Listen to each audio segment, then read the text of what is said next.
नमस्कार, आप देख रहे हैं खबर से खबर न्यूज और आज की विशेष बड़ी खबर अलवर से है, जहां लोगों की जिंदगी से या उनकी सुरक्षा से किस तरह खिलवाड़ किया जा रहा है। इसका जीता जागता उदाहरण आवासीय कॉलोनियों में देखा जा सकता है, जहां आगजनी की घटनाओं पर काबू पाने के लिए प्रत्येक आवासीय सोसाइटियों में बिल्डरों के द्वारा फायर सिस्टम लगाना अनिवार्य है। लेकिन अलवर में करीब आधा दर्जन से ज्यादा सोसाइटियों में फायर सिस्टम लगा हुआ नहीं है। यदि लगा भी हुआ है तो वह समाप्त हो चुका है, जिससे इन सोसाइटी में रह रहे हजारों लोग कभी भी आगजनी की घटना के शिकार हो सकते हैं। वहीं आश्चर्य की बात है कि कुछ सोसाइटियों को बिना फायर एनओसी दिए ही भवन निर्माण की स्वीकृति जारी कर दी।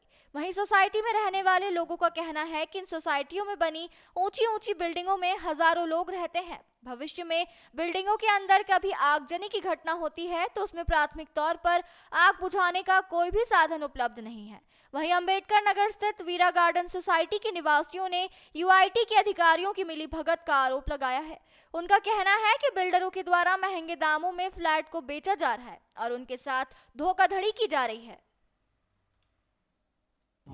बिल्कुल, वीरा गार्डन का मामला भी जो ना ये सारा यूआईटी की ऑफिसर्स की मिली भगत से ही वहाँ जो ना अभी तक उनके पास कंप्लीशन सर्टिफिकेट नहीं है और इन्होंने यूआईटी के अधिकारियों ने आवासीय ऑक्यूपेंसी सर्टिफिकेट जारी कर दिया, जबकि बगैर कंप्लीशन के जब तक कंप्लीट नहीं होती है बिल्डिंगें तो आवासीय अपना ये ऑक्यूपेंसी सर्टिफिकेट जारी नहीं किया जा सकता।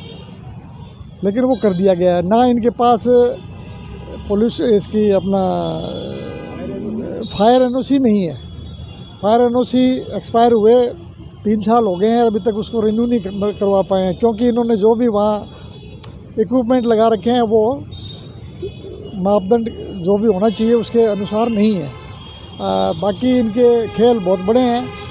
बिल्डर जो ना पब्लिक को लूट रहा है, अच्छे पैसे लेते हैं, 30-30, 35-35 लाख के फ्लैट बेचते हैं ये, और समझबाग दिखाते हैं कि आपको ये फैसिलिटी मिलेगी, ये मिलेगी, ये मिलेगी। अच्छा, सबसे बड़ी एक प्रॉब्लम वहाँ वीरा गार्डन में पार्किंग की है कि पार्किंग एरिया जो नीचे का ग्राउंड फ्लोर जो होता है ना, स्टिल्ट एरिया बोलते हैं उसको, स्टिल्ट एरिया में केवल और केवल पार्किंग के लिए इस्तेमाल किया जाता है। तो उन्होंने क्या किया कि उस स्टिल्ट एरिया में 12 फ्लैट बना दिए और ये परमिशन अपना यूआईटी ने दी है। यूआईटी के अपना मिली भगत से परमिशन लेकर के ग्राउंड फ्लोर के ऊपर पार्किंग की जगह फ्लैट बना दिए। बाकी का जो पार्किंग एरिया है ना वो बेचान नहीं हो सकता क्योंकि वो कॉमन एरिया है। लेकिन इन्होंने जो स्टिल्ट एरिया की जो कवर्ड पार्किंग है वो 1.5 लाख रुपए में, और बाकी बाहर की पार्किंग ओपन पार्किंग है जो ना वो 75 की, किसी को 1 लाख की ऐसे बेचान की है, जो कि नियम विरुद्ध है। बाकी इधर जो ना एसटीपी पिछले 10 साल से मैं इस सोसाइटी में रह रहा हूँ, 12-13 साल हो गया मुझे।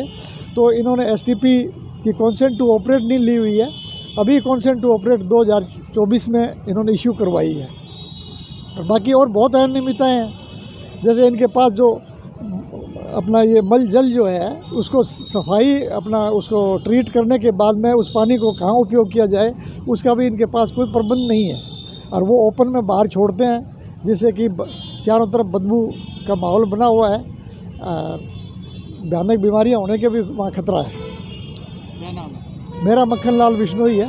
मैं 2011 मैंने ये फ्लैट परचेज़ किया था यहाँ, तभी से मैं रह रहा हूँ यहाँ। अच्छा, लिफ्ट अभी तक लिफ्ट नहीं लगाई है, लिफ्ट की भी कमी है। ट्रांसफार्मर जो अपना एक वहाँ जो पावर हाउस से जो केबल आती है, एलटी केबल आती है, वो भी जो तय मानक शुदा होनी चाहिए उससे नहीं है। तो वो ना हर दूसरे तीसरे महीने चौथे महीने जो ना वहाँ वो उसमें डिफ़ॉल्ट हो जाता है और उसको रिपेयर किया जाता है, क्यों लोड ज़्यादा है। लेकिन इन्होंने केबल लगाई है सब स्टैंडर्ड से। तो अधिकारियों से आप क्या मांग करना है? अधिकारियों से तो हमने मैंने यहाँ शिकायत लगा रखी है यूआईटी के अधिकारियों का। 6-8 महीने हो गए मैं रोज़ चक्कर काटता हूँ यहाँ, कोई कार्रवाई नहीं होती है।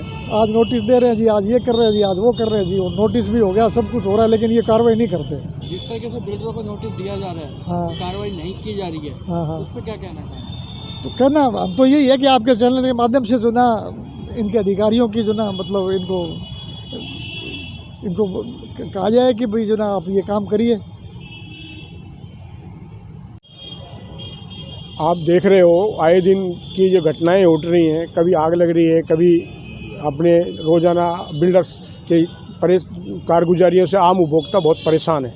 और स्थितियाँ ये है कि कुछ तो उपभोक्ता भी जागरूक नहीं है, लेकिन जो जागरूक उपभोक्ता हैं वो ज़्यादा परेशान है, क्योंकि ये सारे जो बिल्डर्स हैं इन्होंने गैर कानूनी तरीके से कृषि भूमियों पर अट्टालिकाएँ तो खड़ी कर दी, लेकिन जो मापदंड थे वो एक भी नहीं इनके पूरे हो रहे। आज शहर की जो बड़ी बड़ी जो नामी सोसाइटी हैं, तो आम वैसी सोसाइटियों की तो बात छोड़िए, नामी सोसाइटी जो अपने आप को कहने की बात करते हैं, उनके पास कंप्लीशन सर्टिफिकेट तक नहीं है और ऑक्यूपेशन सर्टिफिकेट जारी कर दी है। और उस ऑक्यूपेशन सर्टिफिकेट जारी होने के बाद उनके पास फायर एनओसी नहीं है, उनके पास पोल्यूशन की एनओसी नहीं है, उनके पास एसटीपी प्लांटों के जो concern operate to concern proper नहीं है, और रेन वाटर हार्वेस्टिंग नहीं है। इन पर एनजीटी तक इनको कई बार नोटिस जारी कर चुका है। यूआईटी में एक धंधा चला हुआ है, नोटिस दो पैसे लो, एक अभियान चलाया हुआ है शहर में, और उस तरह का अभियान को बंद करने के लिए आप देख रहे होगे उसी की आड़ में एक बूम आया हुआ है पैसे का। मैं आप कहते हैं कुछ मीडिया हाउसेज की भी स्थिति है, वो भी इस तरह की खबरों को इसलिए नहीं चलाते क्योंकि उनको भी बड़े बड़े विज्ञापन इन भूमाफियाओं के द्वारा आए दिन मिलते रहते हैं, और उनकी भी मैं खुलेआम कह रहा हूँ, उन लोगों की भी कुछ लोगों की सेवाएँ इसमें हैं। इसकी वजह से आम उपभोक्ता बड़ा परेशान है। कोर्टों की स्थिति है कि बिल्डर्स के पास बड़े बड़े अच्छे वकील हैं, एक आम उपभोक्ता इनसे लड़ाई नहीं लड़ पाता, क्योंकि आज जो सोसाइटी में वो व्यक्ति जाता है उसके पास समय का अभाव है। वो इसलिए जाता है कि वहाँ उसकी शांति और सुरक्षा के लिए बात हो, लेकिन वहाँ शांति और सुरक्षा नहीं है। आज बड़ी बड़ी सोसाइटियों में अपराधी पकड़े जा रहे हैं, वहाँ आए दिन चोरियाँ हो रही हैं, आए दिन उस पर चोरियाँ और उन कमरे में चोर पकड़ लेते हैं, लेकिन आज तक ये नहीं बताते कि चोर उस सोसाइटी के वहाँ तक पहुँचे कैसे, जबकि उनके लाखों रुपये की उन्होंने जब सिक्योरिटी लगा रखी है तो वो कैसे पहुंचे। उसमें निश्चित रूप से उन लोगों की मिली भगत है, उन मिली भगतों को भी उजागर होना चाहिए। आग लग रही है, जैसे अभी एक बिल्डर बताया कि बीड़ा गार्डन में आप एक आम आदमी की केबिल फूक जाए तो उसको ये आरएससीबी वाले कहते हैं कि एसटी लाइन से एसटी लाइन के लिए नई केबिल लगा रहे। इन बिल्डर्स के दबाव में ये जो आरएससीबी के जो डिस्कॉम के अधिकारी हैं, मैंने इसके पूर्व में भी चिट्ठी लिखी है, मैं भी आपके माध्यम से सीएमडी से बात कर रहा हूँ कि एचटी लाइन में ज्वाइंट कैसे लग रहे हैं। इसका मतलब वहाँ के एईएन मिली भगत है। उन एईएनओ की और यूआईटी अधिकारियों की निश्चित रूप से जाँच होनी चाहिए, विस्तृत जाँच हो इनकी एसआईटी के माध्यम से, और इनके आईटी के जो छापे आज बिल्डर्स के पड़ रहे हैं, इसके साथ उन अधिकारियों के कुछ समय के तत्कालीन अधिकारियों के घरों पर भी छापे पड़ने चाहिए आईटी के, कि इनके पास ये जमा पूंजी कहाँ से आई, इतने पैसे इनके पास कहाँ से इकट्ठे हो रहे हैं। ये सब बातें हैं। बाकी आप जागरूक उपभोक्ता ही सुरक्षित उपभोक्ता है, सभी लोग जागरूक रहें और इन भूमाफियाओं से लड़ते रहें। जय हिंद, जय भारत।